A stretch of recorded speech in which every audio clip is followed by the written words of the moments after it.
মাত্র ২ ঘন্টার বৃষ্টিতেই গুড়গাঁওয়ে ১,০০০ কোটি টাকা ডুবে গেল। গুড়গাঁওয়ে ৪,৬০০ কোটি টাকা খরচা করে মেট্রো, ব্রিজ, ড্রেনেজ সব তৈরি করা হয়েছিল। কিন্তু মাত্র ৭ দিনের বৃষ্টিতেই সব ডুবে শেষ।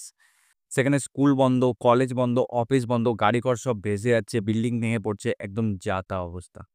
আর সেই জায়গাতেই আমাদের আরেকটা দিক মেঘালয়ে দেখো, সেখানে এর থেকে হয়তো ৪ গুণ বেশি বৃষ্টি হয়েছে।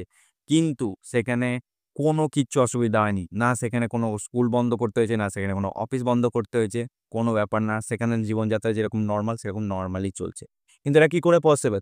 কারণ মেঘালয় প্রকৃতির সঙ্গে লড়াই করে না, তারা প্রকৃতিকে অ্যাডপ্ট করে।